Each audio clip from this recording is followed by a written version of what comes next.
بسم اللہ الرحمن الرحیم قال النبی صلی اللہ علیہ وسلم من یعش منکم یرا اختلافا کثیرا فعلیکم بسنتی وسنت الخلفاء الراشدین المہدیین۔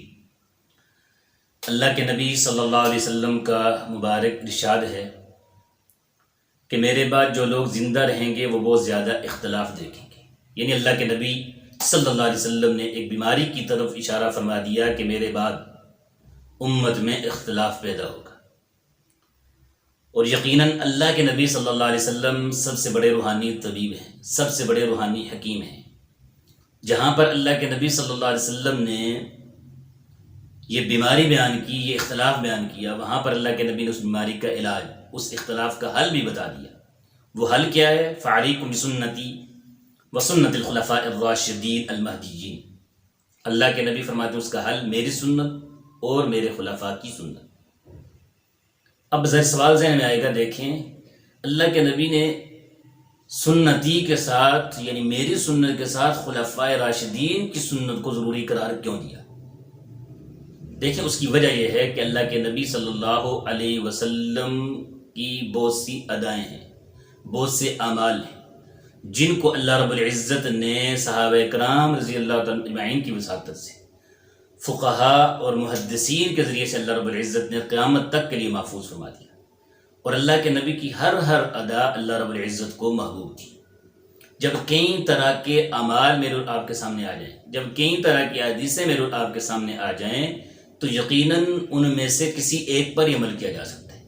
اب وہ کون سی حدیث پہ عمل کیا جائے، اس کے لیے اللہ کے نبی نے یہ اصول بیان فرما دیا کہ سنتی و سنت الخلفاء الراشدین المہدیین۔ آپ نے متعدد احادیثوں میں سے، آپ نے بہت سی میری اداؤں میں سے اس ادا کو لینا ہے جس ادا کو، جس سنت کو خلفاء نے لیا ہے۔ اس کی مثال کے طور پر احادیث پاک میں آتا ہے اللہ کے نبی صلی اللہ علیہ وسلم نے جوتے مبارک پہن کر نماز پڑھی۔ یہ صحیح احادیث پاک ہے، اللہ کے نبی کی ادا ہے۔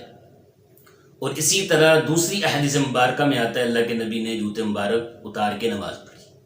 اب یہ دو احادیثیں جو اللہ کے نبی کی ادائیں ہیں، اللہ کے نبی کے عمل ہیں، میرے آپ کے سامنے آ گئی۔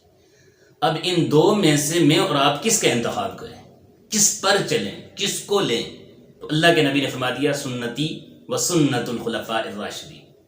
میری سنت کیا مطلب؟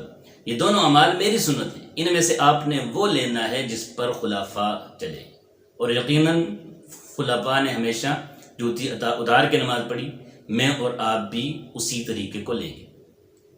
اسی طرح کسی معاملے میں بھی متعدد احادیث، متعدد روایات، اللہ کے نبی کی کئی ادائیں سامنے آ جائیں تو میں اور آپ دیکھیں اللہ کے نبی صلی اللہ علیہ وسلم کی کس ادا کو خلفاء نے لیا ہے، کس سنت کو خلفاء نے لے کر اس پہ عمل کیا ہے، اور کس سنت کو صحابہ کرام رضی اللہ تعالیٰ اجمعین نے جاری رکھا ہے۔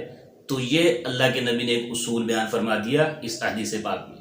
اور دوسری حدیث پاک میں بھی اللہ کے نبی صلی اللہ علیہ وسلم سے جب سوال کیا گیا کہ یا رسول اللہ صلی اللہ علیہ وسلم کون سی جماعت یعنی حق پر ہے، اتنے زیادہ فرقے ہوں گے، اتنی زیادہ جماعتیں ہوں گی، ان میں سے یعنی جنتی لوگ کون ہوں گے؟ تو اللہ کے نبی نے یہ نہیں کہا کہ میری سنت پہ چلنے والے، اللہ کے نبی نے فرمایا ما انا علیہ و اصحابی، جو میری سنت پر اور میرے صحابہ کی سنت پر چلیں گے وہی لوگ جنتی ہوں گے۔